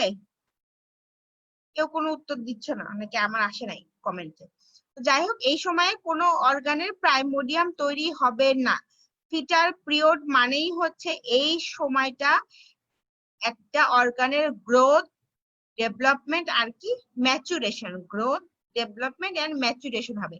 অর্গানের প্রাইমোডিয়াম কবে তৈরি হয়, 3rd to 8th উইকে হয়। 3rd to 8th উইক, যেটাকে পিরিয়ড অফ অর্গানোজেনেসিস বা এমব্রায়োনিক পিরিয়ড বলে। তাহলে গেল ফিটাল পিরিয়ড। এখন একটা বাচ্চার লেন্থ আমরা কিভাবে মেজার করি, দেখো আমার যে মাথার, এই যে মাথার যে সর্বোচ্চ উঁচু অংশ, এটাকে বলে, এই যে মাথার এটাকে বলে পুরা ক্রাউন, তাই না? এই ক্রাউনের যে সর্বোচ্চ অংশ, যে এই জায়গাটা, এটাকে বলে ভার্টেক্স। এই দেখো, এটাকে বলে ভার্টেক্স। এই ভার্টেক্স থেকে, এই ছবি থেকে, এই ভার্টেক্স থেকে এই যে বাটকের যে মোস্ট বালজিং পয়েন্ট, এটাকে বলে হচ্ছে রাম্প, RUMP। এই মাথার যে সর্বোচ্চ প্রমিনেন্ট জায়গা, এটাকে ভার্টেক্স বলে, মানে ক্রাউন, মেইনলি ক্রাউনের ভার্টেক্স। এখান থেকে এটা হচ্ছে বাটক, একটা বাচ্চার বাটকের যে মোস্ট বালজিং পয়েন্ট সেটাকে বলে ক্রাউন রাম, এটাকে বলে রাম। তাহলে একটা বাচ্চার লেন্থ দুই ভাবে মেজার করা যায়, একটা হচ্ছে ক্রাউন রাম্প লেন্থ, একটা হচ্ছে কি ক্রাউন হিল লেন্থ। ক্রাউন মানে কি মাথা, মাথার কোথায় শুরু হবে, মাথা তো অনেক বড়, মাথার সবচেয়ে উঁচু যে অংশ এই যেটা, এটাকে বলে ভার্টেক্স। ভার্টেক্স এ শুরু করে যখনই তুমি বাটকের মোস্ট বালজিং পয়েন্টে মেজারমেন্ট করবা, সেটা হবে কি ক্রাউন রাম লেন্থ। আর যদি ক্রাউন হিল বলো, হিল মানে বুঝাই যাচ্ছে এই যে পায়ের গোড়ালি, যেটা পায়ের যে গোড়ালি, সে পায়ের গোড়ালি থেকে মাথার যে সর্বোচ্চ অংশে এতটুকুর যে লেন্থটা তুমি নিবা, সেটাকে কি বলে ক্রাউন হিল লেন্থ। তাহলে আমি দেখো কি বলছি, ফিটার লেন্থ মেজারমেন্ট করা হয় দুই ভাবে, একটা হচ্ছে ক্রাউন হিল লেন্থ আর একটা কি ক্রাউন রাম্প লেন্থ। তাহলে ক্রাউন রাম্প বলতে কোনটাকে বোঝায়, কি বলবা, বাটকের যে সর্বোচ্চ বালজিং পয়েন্ট সেটাকে বলে রাম্প। আর হিল তো সবাই জানো পায়ের গোড়ালি। এবং এই লেন্থটাকে কিভাবে মেজারমেন্ট করা হয়, সেন্টিমিটারে মেজার করা হয়। এবং এটা মাপার দরকারটা কি, এটা মেপে একটা বাচ্চার এজ ডিটারমিনেশন করা হয়। তোমরা খুব ভালো করেই জানো যে মানে একটা বাচ্চা যখন মায়ের পেটে থাকে তাকে বলে কি অ্যান্টি ন্যাটাল পিরিয়ড। এই পিরিয়ডে কিন্তু ডক্টরের কাছে গেলে ডক্টর 2 মাস 3 মাস পর পর আলট্রাসোনোগ্রাম করে, তাই না? আলট্রাসোনোগ্রাম করে বাচ্চার উইকসটা ডিটারমিনেশন করে যে আজকে 4th উইক বা 8th উইক বা 12 উইক বা 16 উইক। এই উইকটা কিভাবে মেজারমেন্ট করে তারা বুঝতে পারে, তারা আলট্রাসোনোগ্রামের উপরে প্রথমে বাচ্চার একটা ছবি নেয়, তারপরে কি করে তারা একটা ডট ডট দিয়ে তারা একটা লেন্থ মেজার করে। এই লেন্থটা দুই ভাবে মেজার করা যায়, একটা ক্রাউন রাম্প লেন্থ আর একটা কি ক্রাউন হিল লেন্থ। এই দুইটা লেন্থ মেজার করে একটা বাচ্চার এজ ডিটারমিনেশন করা হয়। তাহলে ফিটার লেন্থ মেজারমেন্টের উপায় কয়টা, দুইটা, একটা ক্রাউন রাম্প লেন্থ আর একটা কি ক্রাউন হিল লেন্থ। এটাকে কি দিয়ে মেজার করা হয়, সেন্টিমিটারে। এটা করার দরকার কি, একটা মাত্রই দরকার, বাচ্চার এজ ডিটারমিনেশন করা। আচ্ছা, আরেকটা জিনিস কি দেখো, এখানে আমি লিখেছি একটা বাচ্চা কি হয়, সে লম্বায়ও বড় হয় আবার তার ওজনও বাড়ে, তাই না? তাহলে বাচ্চার প্রথমে লম্বায় বাড়তে থাকে, 3rd 4th এবং 5th মান্থে বাচ্চাটার লম্বায় বাড়ে।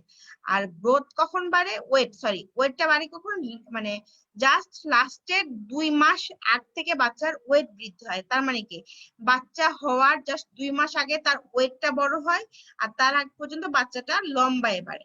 তাহলে দুটি ইম্পর্টেন্ট কথা বললাম, গ্রোথ, একটা বাচ্চা লম্বা বা লেন্থে বাড়বে, লেন্থ বা ব্রেথ, লেন্থ ব্রেথে বড় হবে 3rd 4th 5th মান্থ। আর ওজন বাড়বে কখন, জন্মের 2 মাস আগ থেকে বাচ্চার ওজন বাড়তে শুরু হবে। তাহলে বাচ্চার লেন্থ আর ব্রেথ মানে লেন্থ আর ব্রেথের গ্রোথ হবে 3rd 4th এবং 5th মান্থ। এবং বাচ্চাটার ওজন কখন বাড়বে, বাচ্চা জন্মের 2 মাস আগে বাচ্চার ওজনটাও বাড়তে থাকবে। এরপর একটা প্রেগনেন্সি আমরা কিভাবে ক্যালকুলেট করব, আচ্ছা এটা অবশ্য গাণিতে বেশি ইম্পর্টেন্ট, তারপরেও আমরা যখন তোমরা কয়দিন পরে 3rd ইয়ারে উঠে যাবা তোমাদের এটা জানার দরকার। এখন দুইটা ভাবে করা যায়। ধরো ডক্টরের কাছে গেলেই দেখবা, তোমরা অনেকে প্রেসক্রিপশন দেখছো, দেখবা লেখা আছে LMP। LMP মানে কি, লাস্ট মেনস্ট্রুয়াল পিরিয়ড, আর LNMP মানে কি, লাস্ট নরমাল মেনস্ট্রুয়াল পিরিয়ড। এই লাস্ট মেনস্ট্রুয়েশন তার কবে হয়েছে, ধরো একটা মানুষের আর গত মাসে লাস্ট মেনস্ট্রুয়েশন হয়েছে, লাস্ট ধরো গত মাস মানে এটা তো সেপ্টেম্বর, ধরো অগাস্টের, এটা তো সেপ্টেম্বর, হ্যাঁ অগাস্টের ধরো 20 তারিখ একটা মানুষের লাস্ট মেনস্ট্রুয়েশন হয়ে গেছে। তাহলে সেদিন থেকেই আমার তাকে হিসাব করতে হবে যে আজকে যদি তোমার কাছে একজন পেশেন্ট আসে তাহলে আজকে তার বয়স কত, আজকে হচ্ছে কত, আজকে তো আমার আজকে কত তারিখ, 26 বা 27 তারিখ সামথিং, ভুলে গেছি, মনে আসতেছে না। তো যদি কোনো একটা মানুষের 20 আগস্টের লাস্ট মেনস্ট্রুয়াল পিরিয়ড হয়, যদি আজকে তোমার কাছে একটা রুগী আসে, তাহলে তোমার কতদিন হচ্ছে দেখো, 20 থেকে এই মাসের 20 4th উইকের সাথে আর এক সপ্তাহ বেশি, মানে 5 উইক হচ্ছে। তাহলে এইভাবে লাস্ট মেনস্ট্রুয়াল পিরিয়ড দিয়ে আমাদের প্রেগন্যান্সি ক্যালকুলেশন করা যায়। আরেকটা করা যায় যেটা খুব কঠিন, সেটা হচ্ছে কবে ফার্টিলাইজেশন হয়েছে। এটা আলটিমেটলি বোঝা যায় না যে কবে ফার্টিলাইজেশন হয়েছে। কারণ কি, আমাদের সার্ভিক্সে যখন স্পার্মাটোজোয়া বা সিমেন্ট ডিপোজিট হয় তখন ওর মাঝখানে যে স্পার্মাটোজোয়া থাকে তারা অ্যারাউন্ড 6 ডেজ পর্যন্ত থেকে যায় ওভুলেশনের আগে, মানে ফার্টিলাইজেশনের জন্য তারা 6 দিন পর্যন্ত সার্ভিক্সে ওয়েট করে। তারপরে যদি ফার্টিলাইজেশন না হয় তাহলে তো আর কোনো কথাই নাই। আর তাহলে তো এই ফার্টিলাইজেশনের অ্যাকচুয়াল ডেটটা আমাদের জানা যায় না। তাহলে ক্যালকুলেশন অফ প্রেগন্যান্সি আমরা দুই ভাবে মেজার করতে পারি, একটা মানুষের নরমাল মেনস্ট্রুয়াল পিরিয়ড লাস্ট কবে হয়েছে সেটা দেখে, আর একটা কি কবে ফার্টিলাইজেশন হয়েছে। এর জন্য দেখো, যখন আমরা লাস্ট নরমাল মেনস্ট্রুয়াল পিরিয়ড থেকে ক্যালকুলেশন করি সেখানে কি বলা হচ্ছে 280 দিন অথবা 40 উইকস, 280 দিন এবং অথবা 40 উইকস। আর যদি ফার্টিলাইজেশন থেকে শুরু করা হয় তখন 2টা সপ্তাহ কম ধরা হয়, তখন 266 বা 38 উইকস। তাহলে ক্যালকুলেশন অফ প্রেগন্যান্সি তোমাদের বুঝাইতে পারছি। ধরো কোনো রুগী না, তোমাদের নিজেদের কোনো রিলেটিভ এসে বললো যে আমার গত মাসে লাস্ট পিরিয়ড হয়েছে, মাসিক হয়েছে, আর হয় না, তাহলে তুমি ওখান থেকে একটা ক্যালকুলেশন করতে পারো। আমরা সাধারণত ওখান থেকেই ক্যালকুলেশন করি, কারণ ফার্টিলাইজেশন থেকে ক্যালকুলেশন করা একটু ডিফিকাল্ট, বাট ফার্টিলাইজেশন থেকে যদি ক্যালকুলেট করা হয় তাহলে এটা মোস্ট মানে অ্যাকুরেট। এরপরে আসো একটা বাচ্চার কি কি ইন্ট্রাউটেরাল লাইফে চেঞ্জ হয়। এখন 3 মাসে কিছু চেঞ্জ আসে, 4 মাসে আসে, 5 মাসে আসে, 6-7 মাসে আসে। তবে আমি তোমাদের বোর্ডের কোশ্চেনে যে 2টা মাস বেশি বেশি আসছে আমি সেই 2টা মাসটাই লিখছি। তাহলে 3rd মান্থ অফ ইন্ট্রাউটেরাল লাইফ মানে একটা বাচ্চা যদি 3 মাসের সময় থাকে তখন তার দেখতে কেমন হবে, তখন তার ফেসটা মানুষের ফেসের মতো দেখা যাবে। তারপরে তার বডির যে লিম, দেখো একটু আগেই বলছি একটা বাচ্চার লেন্থ এবং ব্রেথটা 3-4-5 মাসে বাড়বে, তাহলে বডির লিম গুলা তাদের অ্যাপ্রক্সিমেটলি লেন্থ মানে যতটুকু হওয়ার কথা আলটিমেটলি হয়ে যাবে, কিন্তু সে তখন কিন্তু শুকনা থাকবে, বেশি মোটা হবে না, মানে ওজন বাড়বে না। তারপরে কি একটা লং বোনের প্রাইমারি অসিফিকেশন সেন্টার শুরু হবে, দেখা যাবে। প্রাইমারি অসিফিকেশন সেন্টার কোনটা, যেখান থেকে একটা লং বোনের মেইন পার্টটা আসে। প্রাইমারি অসিফিকেশন সেন্টার কি, যেটা থেকে বোনসের মেইন পার্টটা আসে, সেটা তৈরি হবে। তারপরে কি একটা বাচ্চার এক্সটার্নাল জেনিটালিয়া দেখা যাবে, তার মানে কি 3 মাস পর যদি কোনো কারো আল্ট্রাসাউন্ড করা হয় তাহলে সে ছেলে না মেয়ে এটা বোঝা যাবে। তারপরে এই সময় আরেকটা ঘটনা ঘটবে, 3rd মাস মানে 6th উইকের দিকে একটা ঘটনা ঘটবে। সেটা কি, আমরা একটু আগে বলছিলাম না গাট টিউব তৈরি হলো, এই গাট টিউবটা এখন যেটা আমাদের আম্লিকাস আছে, সেই গাট টিউবটা কি হয় আম্লিকাস দিয়ে একটা সময়ের জন্য নর্মালি বেরোয় যায়। কেন বেরোয় যায়, লিভার গ্রো করা শুরু করে, কিডনির গ্রো হয়, এসবের ওভার গ্রোথের কারণে এই ইন্টেস্টাইনের যে লুপ গুলা মানে পেঁচানো পেঁচানো অংশগুলো এগুলো নর্মালি বেরোয় যায়, এটা খুবই নর্মাল। আবার পরে কি এরা আবার অ্যাবডোমেনের মধ্যে ঢুকে যায়, যখন লিভার তার গ্রোথ হওয়ার পরে তার নর্মাল পজিশনে চলে যায়, কিডনি তার নর্মাল পজিশনে চলে যায়, তখন যে ইন্টেস্টাইনটা বেরোয় গেছিল তারা আবার ভিতরে ঢুকে যায়। তো এটাকে বলে রিট্রাকশন অফ দা হার্নিয়া বা রিট্রাকশন অফ হার্নিয়েশন। রিট্রাক্ট মানে আবার ঢুকে যাওয়া, অ্যাবডোমিনাল ক্যাভিটিতে ইন্টেস্টাইনে আবার ঢুকে যাওয়াটা এই সময় হবে।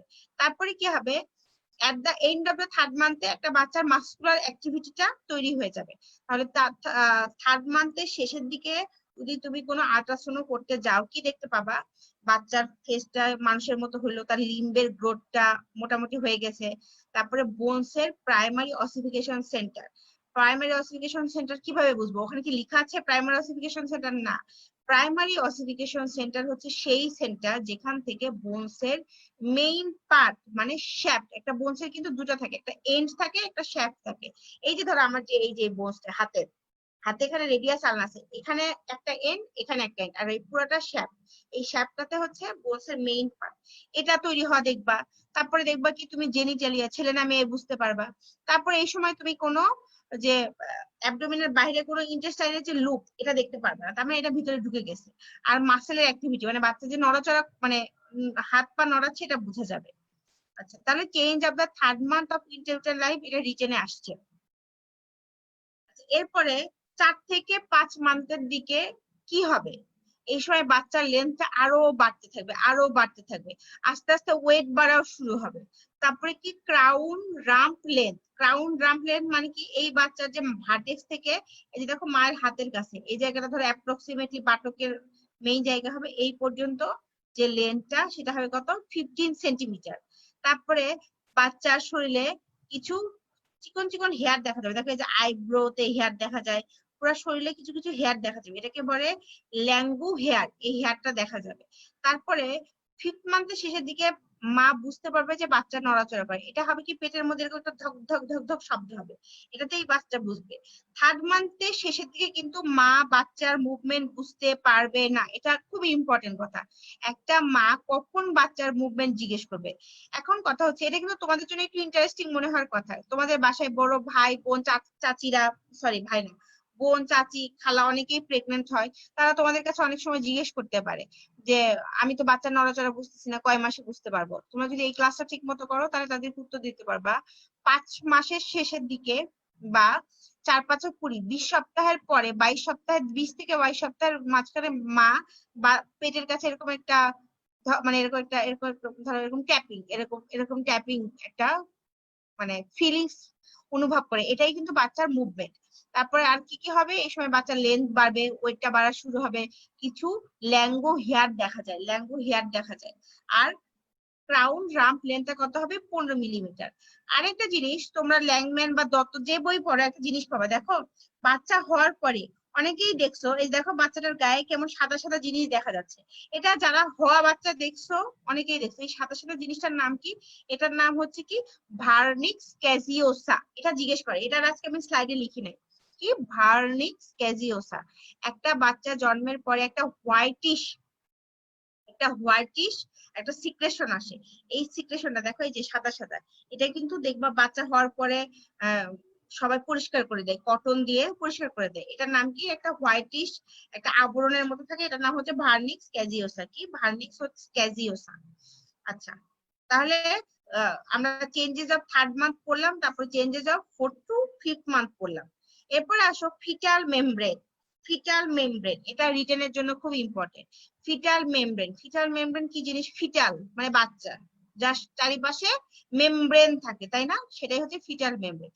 এই ফিটাল মেমব্রেনটা জাইগোট থেকে তৈরি হয়। কোথা থেকে তৈরি হয়? জাইগোট থেকে ফিটাল মেমব্রেন তৈরি করে। কিন্তু এই ফিটাল মেমব্রেন কিন্তু বাচ্চার কোনো অর্গান তৈরি করতে হেল্প করে না। ফিটাল মেমব্রেন কেন পড়তেছি, এইটা শর্ট নোটে আসছে 2 মার্কের বা 2.5 মার্কের। তাহলে ফিটাল মেমব্রেন এমন একটা মেমব্রেন যেটা ফিটাসকে কাভার করে থাকে। এটা কোথা থেকে তৈরি হয়? জাইগোট থেকে তৈরি হয়, এবং এটা বাচ্চার কোনো অর্গানে তৈরিতে হেল্প করেন না। এখন ফিটাল মেমব্রেন কি কি আছে? Amnion, chorion, yolk sac, allantois, umbilical cord. Fetal membrane কি কি আছে? Amnion, chorion, allantois, umbilical cord. একটা বাচ্চার চারিপাশে এই মেমব্রেন থাকার দরকার কি? এরা বাচ্চাকে প্রোটেকশন দিবে, রেসপিরেশনে হেল্প করবে, এক্সক্রিয়েশন মানে বাচ্চার যে খারাপ জিনিস আছে এটা মায়ের শরীরে পাঠাবে। কিভাবে পাঠাবে? থ্রু আম্বিলিকাল কর্ড দিয়ে পাঠাবে, থ্রু আম্বিলিকাল কর্ড। এটা একটা ফিটাল মেমব্রেন। এবং বাচ্চাকে নিউট্রিশন দিবে। কিভাবে দিবে? মায়ের কাছে আমরা যে খাবার দাবার খাবো, সেই খাবার দাবার বা ওষুধ খাবো, সেখান থেকে যে নিউট্রিশনটা যাবে বাচ্চার শরীরে, কিভাবে যাবে? এই আম্বিলিকাল কর্ড হয়ে যাবে, তাই না? আম্বিলিকাল কর্ড হয়ে যাবে। এইভাবে এরা নিউট্রিশন দেয়। তাহলে ফিটাল মেমব্রেন আসলে কি লিখবা? এটা একটা মেমব্রেন যেটা কিনা বাচ্চাকে কাভার করে থাকে। এটা কই থেকে তৈরি হয়? জাইগোট থেকে তৈরি হয়, এবং এটা বাচ্চার কোনো অর্গান তৈরিতে হেল্প করে না। এরপরে এর নাম কি কি? Amnion, chorion, yolk sac, allantois, umbilical cord. এই ফিটাল মেমব্রেন বাচ্চার থাকা দরকার কি? প্রোটেকশন দিবে, রেসপিরেশনে হেল্প করবে, এক্সক্রিয়েশন মানে বডির খারাপ জিনিস বের করে দিতে হেল্প করবে, আর একটা কি করবে? বাচ্চাকে নিউট্রিশন দিবে। তাহলে ফিটাল মেমব্রেন গেল, দেখো এটাও হচ্ছে একটা ফিটাল মেমব্রেন। চাইলে এভাবে ছবি আঁকাতে পারবা। ঠিক অ্যামনিওটিক ক্যাভিটি, এটা কিন্তু বাচ্চা কোন ক্যাভিটিতে আছে? বাচ্চা কিন্তু অ্যামনিওটিক ক্যাভিটিতে থাকে। বাচ্চা কিন্তু অ্যামনিওটিক ক্যাভিটিতে থাকে। তাহলে অ্যামনিওটিক ক্যাভিটিতে যে মেমব্রেন থাকে সেটা হচ্ছে অ্যামনিয়ন। তার পাশে যে মেমব্রেনটা, এটা হচ্ছে কোরিয়ন। এটা কিসের? এটা প্লাসেন্টার পাশ দিয়ে যে মেমব্রেনটা থাকবে সেটা হচ্ছে কোরিয়ন। তারপরে দেখো আম্বিলিকাল কর্ড, যেটা কিনা পরে নাভিতে পরিবর্তন হয়, এটা আম্বিলিকাল কর্ড। আরেকটা জিনিস কি দেখো, এই যে সবুজ জিনিসটা, এটা কি? এটা হচ্ছে অ্যালান্টয়েস। অ্যালান্টয়েসটা এটা আমরা একটু পরে পড়বো। এটা ওই যে আমরা বললাম না, এন্ডোডার্মাল জার্ম লেয়ারটা গাট টিউব তৈরি করছিল, ওই পাশ থেকে একটা এরকম আরেকটা প্রজেকশন বের হয়, সেটাই হচ্ছে অ্যালান্টয়েস। এটা আমরা একটু পরে পড়বো। তাহলে ফিটাল মেমব্রেনের শর্ট নোট পড়া শেষ। এরপরে আসো ডেসিডুয়া। ডেসিডুয়া, আচ্ছা এখন কথা হচ্ছে, একটা আমরা ইমপ্ল্যান্টেশন করছি, তাই না? ইমপ্ল্যান্টেশন কি হয়? বাচ্চা কি ইমপ্ল্যান্টেশন হয়, বা জাইগোট ইমপ্ল্যান্টেশন হয়? জাইগোট ইমপ্ল্যান্টেশন হয় না। জাইগোটটা ক্লিভেজ নামে একটা ডিভিশনের মাধ্যমে কি তৈরি করে? ব্লাস্টোসিস্ট তৈরি করে। এই ব্লাস্টোসিস্টটা কোথায় ইমপ্ল্যান্টেড হয়? মায়ের ইউটেরাসে হয়। ইমপ্ল্যান্টেশন কিন্তু মায়ের ইউটেরাসে হয়, ফেলোপিয়ান টিউবে হয় না। ইউটেরাসের কোথায় ইমপ্ল্যান্টেশন হয়? anterior or posterior wall of the body of the uterus near the fundus, near the fundus implantation হয়। তাহলে ব্লাস্টোসিস্টটা এন্ডোমেট্রিয়ামে যে ফাংশনাল লেয়ারে যখন ইমপ্লান্টেশন হয়, তখন যে এন্ডোমেট্রিয়ামে যে চেঞ্জ গুলো আসে সেটাকেই বলে ডেসিডুয়াল রিয়াকশন। আমি অনেক একদম ফার্স্ট ক্লাসে এটা পড়াইছিলাম। তো তাহলে কি হলো? ব্লাস্টোসিস্ট ইমপ্লান্টেশন হয়, ওই ইমপ্লান্টেশন হয় ইউটেরাসের ফাংশনাল লেয়ারে। তখন যে ফাংশনাল লেয়ারের যে চেহারা তাকেই বলে ডেসিডুয়া। ডেসিডুয়া কিন্তু মায়ের ইউটেরাসের চেহারা, বাচ্চার কিছু না। ডেসিডুয়া কি মায়ের ইউটেরাসের চেহারা। এই ছবিটা খেয়াল করো, এটা ল্যাংম্যান থেকে নেওয়া। এই যে এটা কিন্তু মায়ের ইউটেরাস, এটা কিন্তু মায়ের ইউটেরাস। আর এটা কি, এটা বেবি। আচ্ছা, বেবির চারিপাশে এই যে এটা কি, এটা কিন্তু প্লাসেন্টা, এটা কিন্তু প্লাসেন্টা। আর এই সাদা, যেটা সাদার মধ্যে ডট ডট দেখা যাচ্ছে, এটা কিন্তু মায়ের ইউটেরাস। তাহলে ব্লাস্টোসিস্ট ইমপ্ল্যান্টেশন হয় কোথায় হয়? মায়ের এন্ডোমেট্রিয়ামের ফাংশনাল লেয়ারে, তাকেই বলে ডেসিডুয়া। এই ডেসিডুয়া টাইপ কয় ধরনের? 3 ধরনের। ডেসিডুয়া বেজালিস, ডেসিডুয়া ক্যাপসুলারিস, আর এটা কি ডেসিডুয়া প্যারাইটালিস। এখন আমি কি বললাম যে সাদাটা কি মায়ের এন্ডোমেট্রিয়াম, তাই না? মায়ের ইউটেরাসের এন্ডোমেট্রিয়াম। আর এই হলুদ হলুদ রংটা কি, এটা হচ্ছে কি প্লাসেন্টা। প্লাসেন্টার এই যে যেটা দেখো ভিলায়ের মতন দেখা যাচ্ছে, ভিলায়ের মতো দেখা যাচ্ছে, এটার নাম হচ্ছে কি কোরিওনিক ফ্রন্ডোসাম। কোরিওনিক ফ্রন্ডোসাম প্লাসেন্টার যে পোষণটুকু। আচ্ছা, এই আমি প্লাসেন্টা আগামী ক্লাসে পড়াবো, তার আগে আমি একটা কথা বলি। প্লাসেন্টার আবার দুইটা পার্ট থাকে, একটা ফিটাল পার্ট, একটা হচ্ছে ম্যাটারনাল পার্ট। প্লাসেন্টার ম্যাটারনাল পার্টটাই হচ্ছে ডেসিডুয়া বেজালিস, আর প্লাসেন্টার ফিটাল পার্টটা যেটা ফিটাসের দিকে থাকে সেটা হচ্ছে কোরিওনিক ফ্রন্ডোসাম বা কোরিওনিক পার্ট। কি বললাম? একটা প্লাসেন্টা, প্লাসেন্টা কি জিনিস? যেটা মার সাথে বাচ্চার কানেকশন মেইনটেইন করে। সেই প্লাসেন্টার দুইটা পার্ট আছে, একটা মায়ের পার্ট, একটা বেবির পার্ট। মায়ের পার্টটাকে বলে ডেসিডুয়া বেজালিস, বাচ্চার পার্টটাকে বলে কোরিওনিক পার্ট বা কোরিওনিক ফ্রন্ডোসাম। সেই কোরিওনিক পার্টের দাঁড়াও মাউসটাই যে, সেই কোরিওনিক পার্টের যে অংশটা ভিলাসের মতো মানে আঙ্গুলের মতো দেখা যাচ্ছে বা ঝোপঝাড়ের মতো দেখা যাচ্ছে তাকে বলে কোরিওনিক ফ্রন্ডোসাম। ফ্রন্ডোসাম মানে হচ্ছে ঝোপঝাড়। তাহলে প্লাসেন্টার বাচ্চার অংশটার নাম কি? কোরিওনিক ফ্রন্ডোসাম। ফ্রন্ডোসাম মানে কি? ঝোপঝাড়। তাহলে ডেসিডুয়ার যে পোর্শনটুকু দেখো, সরি, এই যে এটা তো ডেসিডুয়া, ডেসিডুয়ার যে পোর্শনটুকু কোরিওনিক ফ্রন্ডোসামের দিকে আছে, দেখো কোরিওনিক ফ্রন্ডোসামের দিকে আছে, তাকে বলে ডেসিডুয়া বেজালিস। তারপরে দেখো যে পোর্শনটুকু কোরিওনিক ফ্রন্ডোসামের অপোজিটে আছে, দেখো আমি মাউস ঘোরাচ্ছি, এই পোর্শনটুকু কি বলে? এই ডেসিডুয়া ক্যাপসুলারিস। আর বাকি পোর্শনটুকুকে, এই যে বাকি এই পোর্শনটুকুকে বলে ডেসিডুয়া প্যারাইটালিস। তাহলে একটু মনে হয় বুঝতে তোমাদের কষ্ট হচ্ছে। যদি কোথাও কষ্ট হয় তাহলে তোমরা একটু কমেন্ট করো, আমি ওখানে উত্তর দিয়ে দিই। আমি বললাম প্লাসেন্টার দুইটা পার্ট থাকে, একটা মায়ের পার্ট, একটা বাচ্চার পার্ট। মায়ের পার্টটাকে বলে ডেসিডুয়া, আর বাচ্চাকে বলে কোরিওনিক পার্ট বা কোরিওনিক ফ্রন্ডোসাম। ফ্রন্ডোসাম মানে কি বললাম? ঝোপঝাড়, ঝোপঝাড়ের মতো। এখন দেখো ডেসিডুয়ার যে পার্টটা, এই যে এই পার্টটা, যে পার্টটা কিনা এই যে ঝোপঝাড়ের দিকে আছে, প্লাসেন্টার ঝোপঝাড়ের দিকে আছে, তাকে বলে কোরিওনিক ফ্রন্ডোসাম। আর যে পার্টটা ঝোপঝাড়ের জাস্ট অপোজিটে, আমার জাস্ট অপোজিটে, তাকে বলে ডেসিডুয়া ক্যাপসুলারিস। আর সবচেয়ে বাহিরের যে অংশ, এই যে সবচেয়ে বাহিরের অংশ যেটা কিনা একদম এন্ডোমেট্রিয়ামের সাথে লাগানো, সেটাকে বলে ডেসিডুয়া প্যারাইটালিস। তোমরা যদি এখানে না বুঝতে পারো আরেকবার জিজ্ঞেস করো, আমি বলে দিই। তাহলে দেখো ডেসিডুয়া এটা কিভাবে আসে, ঠিক এইভাবে আসে। What is decidua? Types of decidua. তাহলে বলবা ডেসিডুয়া কি? ব্লাস্টোসিস্ট ইমপ্লান্টেশন যে হচ্ছে, কোথায় ইমপ্লান্টেশন হচ্ছে? Functional layer of the endometrium implantation হচ্ছে, সেই জায়গাটাকে বলে ডেসিডুয়া। এরপরে কি টাইপ 3 ধরনের, ডেসিডুয়া বেজালিস, ডেসিডুয়া ক্যাপসুলারিস, আর একটা কি ডেসিডুয়া প্যারাইটালিস। ডেসিডুয়া বেজালিস হচ্ছে কোন জায়গা? যেটা কোরিওনিক ফ্রন্ডোসামকে কাভার করে রাখে। কোরিওনিক ফ্রন্ডোসাম যদি কি জিনিস টিচার জিজ্ঞেস করে কি বলবা? প্লাসেন্টার যে ফিটাল পার্টটাকে বলে কোরিওনিক ফ্রন্ডোসাম। তো প্লাসেন্টার ফিটাল পার্টের যে অংশটা ঝোপঝাড়ের মতো, সেটাকে যে অংশটা কাভার করে রাখে তাকে বলে ডেসিডুয়া বেজালিস।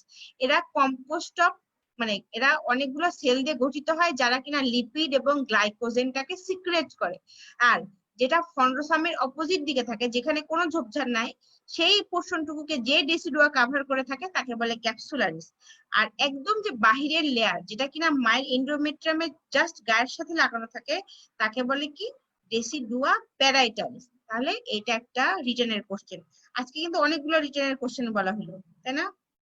তাহলে আমি একটু আসি, দেখো ডেসিডুয়া একটা পড়াইলাম, ফিটাল মেমব্রেন শর্ট নোট পড়াইলাম, ফিটাল মেমব্রেন একটা শর্ট নোট পড়লাম। তারপরে কি বললাম? Changes of 4th to 5th মান্থে চেঞ্জ আসে রিটেনে, চেঞ্জেস অফ 3rd মান্থ আসে রিটেনে। তারপরে ফিটাল লেন্থ কিভাবে মেজার করা হয়, এটা একটা রিটেনের কোশ্চেন। ফিটাল পিরিয়ডটা কতটুকু কে বলে। আর একটা ইম্পর্টেন্ট কি পড়াইলাম? এন্ডোডার্মের ডেরিভেটিভস আজকে পড়াইছি, তাই না? এন্ডোডার্মের ডেরিভেটিভস পড়াইছি। এখন আমি আমার জাস্ট একটু লাস্টের আর দুটা কোশ্চেন পরে আজকে ক্লাস শেষ করবো। সেটা হচ্ছে কি, আমরা কি বললাম, বাচ্চাটা কোথায় থাকে? মায়ের অ্যামনিওটিক ক্যাভিটির মধ্যে থাকে, তাই না? বাচ্চাটা কিন্তু একটা মানে প্রেগনেন্সি অবস্থায় কয়টা স্যাক পাইছিলাম? দুইটা, একটা ইয়ক স্যাক, একটা অ্যামনিওটিক স্যাক বা অ্যামনিওটিক ক্যাভিটি, তাই না? এই অ্যামনিওটিক ক্যাভিটির মধ্যে বাচ্চাটা থাকে। দেখো এই যে যেটা দেখা যাচ্ছে, এই যে অ্যামনিওটিক ক্যাভিটির মধ্যে এই যে বেবিটা, তাই না? এই বেবিটা, এর মাঝখানে দেখো খুবই একটা মানে একটা ক্লিয়ার একটা ট্রান্সপারেন্ট এরিয়া দেখা যাচ্ছে। এর মাঝখানে তার মানে অনেকগুলা ফ্লুইড থাকে। যারা সিনিয়র হয়ে গেছো, সিজার করার সময় দেখছো ওই ইউটেরাসের লেয়ার কাটার পরেই ম্যাডামরা কি করে, একটু ফুটা করে দেয়, তারপরে কি পানি বের হয়। এটার নাম কি? এটা হচ্ছে অ্যামনিওটিক ফ্লুইড। এই ফ্লুইডটা কোথায় থাকে? এই ফ্লুইডটা থাকে অ্যামনিওটিক ক্যাভিটির মধ্যে। তাহলে অ্যামনিওটিক ফ্লুইডও কিন্তু রিটেনের একটা কোশ্চেন। এটা হচ্ছে একটা ক্লিয়ার ওয়াটারি ফ্লুইড। এটা কোথা থেকে আসে? অ্যামনিওটিক সেল থেকে আসে, তৈরি হয়, অথবা ম্যাটারনাল ব্লাড থেকে তৈরি হয়, অথবা দুই জায়গা থেকেই তৈরি হতে পারে। তাহলে অ্যামনিওটিক ফ্লুইড আমরা কেন পড়তেছি? রিটেনের কোশ্চেন, ভাইবারও কোশ্চেন। অ্যামনিওটিক ফ্লুইড কি জিনিস? এটা একটা ক্লিয়ার ওয়াটারি ফ্লুইড। এটা কোথায় থাকে কি বলবা? এটা থাকে কোথায়? অ্যামনিওটিক ক্যাভিটির মধ্যে। তারপরে কি বলবা? অ্যামনিওটিক ফ্লুইডটা কই থেকে তৈরি হয়? অ্যামনিওটিক সেল থেকে, অথবা মায়ের ব্লাড থেকে, অথবা দুই জায়গা থেকেই তৈরি হয়। তারপরে এই অ্যামাউন্টটা এটা মুখস্থ করে দিবা। আর এটার কাজ কি? এটাতে কি কাজ দেখো, বাচ্চাটা কি সুন্দর আরামে শুয়ে আছে, একটা কুশন হিসেবে কাজ করতেছে। আরামে শুয়ে আছে, পানির মধ্যে সে নড়াচড়া সুন্দর মতো করতেছে, একটা কুশন হিসেবে কাজ করছে। তারপরে কি দেখো, অ্যাবজর্ব জলস। তার মানে কি, আমরা হয় না অনেক সময় ঝাঁকি রাস্তায় যাই বা সিঁড়ি উঠানামা করি, তা আমাদের তো অনেক ঝাঁকুনি হয়, তো ওই ঝাঁকুনিতে বাচ্চা কিন্তু ওই ঝাঁকুনিতে পড়ে না। মানে আমাদের ধরো উঁচু নিচু রাস্তায় গেলাম বা রিক্সায় ঝাঁকুনি হইলো, কোনো ঝাঁকুনিতে বাচ্চার কোনো ক্ষতি হয় না। এটাকেই বলে অ্যাবজর্ব জলস, মানে মায়ের ঝাঁকুনিতে বাচ্চার কোনো ক্ষতি না হয়। এর জন্য অ্যামনিওটিক ফ্লুইড বাচ্চাকে প্রোটেক্ট করে। যেরকম অনেক সময় হয় না, মা পিচ্ছিল হয়ে পড়েও যেতে পারে, কিন্তু বাচ্চার ক্ষতি হয় না। এই অ্যামনিওটিক ফ্লুইডটা কি করে? বাচ্চাকে প্রোটেক্ট করে। তারপরে কি করবে? এটা অ্যামনিয়ন, মানে অ্যামনিয়নটা কি আমরা একটু আগেই বলছি, অ্যামনিয়ন কিন্তু একটা ফিটাল মেমব্রেন। কোথায় ছিল? অ্যামনিওটিক ক্যাভিটিতে ছিল। তাহলে যাতে বাচ্চাটা ওই অ্যামনিয়নের সাথে লেগে না যায়, এর জন্য অ্যামনিওটিক ফ্লুইডটাকে প্রিভেন্ট, মানে অ্যাডহেশনটাকে প্রিভেনশন করে। আরেকটা কি কাজ করে? ফিটাল মুভমেন্টে হেল্প করে। তাহলে আমি কি বললাম? অ্যামনিওটিক ফ্লুইড পড়াচ্ছি না? অ্যামনিওটিক ফ্লুইড একটা ক্লিয়ার ওয়াটারি ফ্লুইড। ওই থাকে অ্যামনিওটিক ক্যাভিটিতে থাকে। কোথা থেকে তৈরি হয়? দুইটা জায়গা, অ্যামনিওটিক সেল অথবা ম্যাটারনাল ব্লাড, অথবা দুই জায়গা থেকেই তৈরি হয়। তারপরে অ্যামাউন্টটা পুরো মুখস্থ করে নিবা। আর ফাংশনটা তোমরা একটু বুঝে নাও, বুঝলে সুবিধা হবে। প্রথমে বলবে একটা প্রোটেক্টিভ কুশন হিসেবে কাজ করে, তারপর বলবে কি অ্যাবজর্ব জলস, মানে কি মার কোনো ঝাঁকুনি বা মার কোনো স্ট্রেসে যাতে বাচ্চার ক্ষতি না হয়, এর থেকে অ্যামনিওটিক ফ্লুইড তাকে বাচ্চাকে প্রোটেকশন দেয়। তারপরে কি, বাচ্চার যে অ্যামনিওটিক ক্যাভিটির মধ্যে ছিল, তার মধ্যে একটা মেমব্রেন ছিল অ্যামনিয়ন। এই মেমব্রেনের সাথে যাতে বাচ্চা অ্যাডহেশন না, মানে লেগে না যায়, সেটা থেকে অ্যামনিওটিক ফ্লুইড প্রিভেন্ট করতেছে। তারপরে কি বলতেছে? অ্যামনিওটিক ফ্লুইড কি করছে? বাচ্চার মুভমেন্টে হেল্প করতেছে। এখন এই অ্যামনিওটিক ফ্লুইডের অ্যামাউন্ট আমি কেন মুখস্থ করতে বললাম, তাই না? কোনো কিছু মুখস্থ করতে হলে তো একটা কারণ লাগে। এটার কারণ হচ্ছে কিছু ক্লিনিক্যাল ইম্পর্টেন্স আছে। দেখো আগে এটা পড়ি। অ্যামনিওটিক ফ্লুইডের সাথে একটা ক্লিনিক্যাল দুটা কথা আছে। সেটা হচ্ছে কি, একটা পলিহাইড্রামিওজ আর একটা কি অলিগোহাইড্রামিওজ। একটা পলিহাইড্রামিওজ আর একটা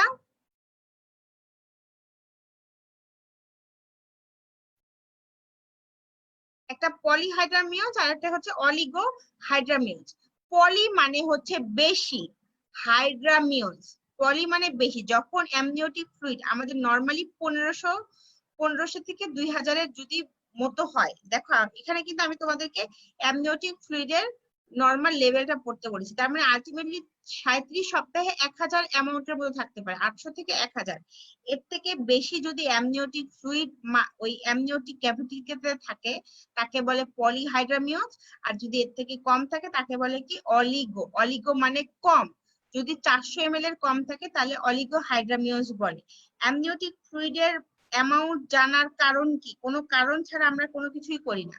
কারণ হচ্ছে এটাই, দুইটা ক্লিনিক্যাল কন্ডিশন পাওয়া যায়। তোমরা অনেকে আল্ট্রাসোনোগ্রাম রিপোর্টে দেখবা এত উইকস অফ প্রেগন্যান্সি উইথ অলিগোহাইড্রামিওজ বা উইথ পলিহাইড্রামিওজ। পলি মানে বেশি, কার বেশি হবে? অ্যামনিওটিক ফ্লুইড যদি অ্যামাউন্টে বেশি হয়। কতটুকু বেশি হবে? 1500 থেকে 2000 হলে পলিহাইড্রামিউলস হয়। এটা মায়ের ডায়াবেটিস থাকলে হইতে পারে, বাচ্চার কোনো কনজেনিটাল অ্যানোমালি হলে হইতে পারে। আর অলিগোহাইড্রামিউলস মানে কি? যদি অ্যামনিওটিক ফ্লুইড 400 ml এর কম হয় তাকে বলে অলিগোহাইড্রামিউলস। এটা কেন হইতে পারে? কিডনির যদি কোনো সমস্যা হয় বাচ্চার, তাহলে কি হবে? এক্সক্রিয়েশন ঠিক মতো করতে পারবে না, মানে ফ্লুইড যতটুকু আসবে সে আবার বের করে দিতে পারবে না, তখন অ্যামনিওটিক ফ্লুইডের পরিমাণটা কমে যাবে। এটা হচ্ছে অলিগোহাইড্রামিউলস। এখন এই অ্যামনিওটিক ফ্লুইডটার একটা ক্লিনিক্যাল ইম্পর্টেন্স আছে। কি আছে? অনেক সময় অ্যামনিওটিক ফ্লুইডের যদি কোনো বাচ্চা, ধরো একটা বাবা বা মার কোনো কনজেনিটাল অ্যানোমালি থাকলো, যেরকম কোনো ডমিনেন্ট ডিসঅর্ডার, তোমার হয়তো বা জেনেটিক্স পড়েছো বায়োকেমিস্ট্রিতে, কোনো অটোজোমাল ডিসঅর্ডার বা সেক্স লিঙ্ক কোনো ডিসঅর্ডার যদি থাকে, তাহলে তখন আমরা ওই অ্যামনিওটিক ফ্লুইডটা কালেক্ট করে মানে পরীক্ষা করা হয়। পরীক্ষা করলে বোঝা যায় যে বাচ্চার কোনো সেক্স রিলেটেড ডিজিজ আছে কিনা, মানে অ্যাবনরমালিটি আছে কিনা। সেই অ্যামনিওটিক ফ্লুইড আমরা তো অ্যাবডোমেন ওপেন করে করা যেতে পারে অ্যান্টেরিয়র অ্যাবডোমিনাল ওয়াল, অথবা সার্ভিক্স দিয়ে ওখান থেকে aspiration of the amniotic fluid. Aspiration of the amniotic fluid is called amniocentesis. এটা করার কি জন্য দরকার হয়? যদি আমরা কখনো কোনো সাসপেক্ট করি যে এই বাচ্চার কোনো সেক্স লিঙ্ক ডিসঅর্ডার আছে কিনা বা কনজেনিটাল অ্যানোমালি আছে কিনা, সেটা পরীক্ষা করার জন্য আমরা অ্যামনিওসিনথেসিস বলি। তাহলে আজকের ক্লাসটা মনে হয় একটু বড় হয়ে গেছে এবং তোমাদেরও মনে হয় একটু কঠিন হয়ে গেল। আমরা লাস্টে কি পড়তেছিলাম? Amniotic fluid. আরেকবার বলে নেই, অ্যামনিওটিক ফ্লুইডটা কি বললাম? এটা ক্লিয়ার ওয়াটারি ফ্লুইড। কোথায় থাকে? অ্যামনিওটিক ক্যাভিটিতে থাকে।